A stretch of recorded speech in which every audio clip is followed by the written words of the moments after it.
Today marks the 8th anniversary of the nuclear disaster at Fukushima in Japan. Here to talk about the effects of that disaster and some worries about our situation here with the San Onofre nuclear power plant from Public Watchdogs, Charles Langley and Nina Babiars. Good morning to the both of you. Good morning. Good morning. It seems like it was yesterday because it was such a big story, and it's been 8 years now after what was an earthquake, which caused a tsunami, which caused the meltdowns, and what ended up being a huge evacuation and a scare for Japan. Explain why this is really something that we need to be paying close attention to here in San Diego. Well, you know, right now you can detect radiation from Fukushima in the ocean water. It's going to be a global pollution event. And we're concerned because San Onofre, the San Onofre nuclear waste dump, is 108 feet from the beach. They're using very thin-walled stainless steel containers to store this waste. They're only guaranteed to last 25 years by the manufacturer, but the waste inside is deadly for 250,000 years. It's a very dangerous situation. We have a lot of common denominators with Fukushima at San Onofre. For example, the nuclear waste dump is built on an earthquake fault and in a designated tsunami inundation zone. And of course, we haven't had the big one since the last ice age. So as the Earthquake Alliance says repeatedly, it's not a matter of if, but when. And of course, Southern California Edison, who owns that, in charge of it mostly, they are facing violations based on federal safety laws.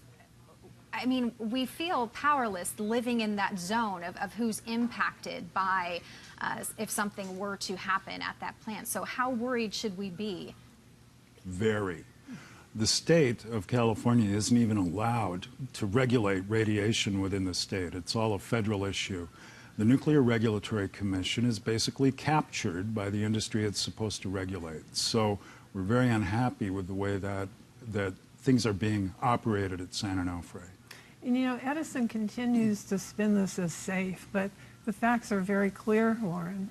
And the facts are that within the first 6 months of the burial, we had 3 major events. So when you average that out, that's about 1 every 6 weeks. Those multiple violations of federal law, those were federal laws to protect the public's safety, is what initiated the Nuclear Regulatory Commission to come to San Diego on site for an inspection. And that inspection is what is leading to corrective action by the Nuclear Regulatory Commission, which is going to be announced March 25th by the NRC, of what kind of enforcement they're going to take against Edison. So for Edison to continue to say that this is safe with all this going on very publicly is disingenuous at best. Now, you mentioned that investigation obviously sparked by what happened last summer when they left a canister suspended in the air, which could have just had disastrous impacts had it fallen to the ground. And this announcement that's being made on March 25th could have penalties for Southern California Edison, but that really doesn't solve the issue.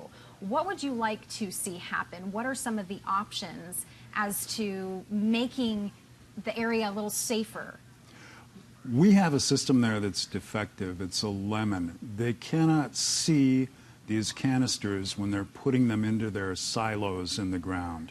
They have a payload of 100,000 pounds of nuclear waste. They need a system where they can actually see this stuff and deal with it. Right now, there's so much radiation coming off these containers that if you were to get within a few feet of one, your life expectancy would be a few hours. It's deadly, deadly stuff.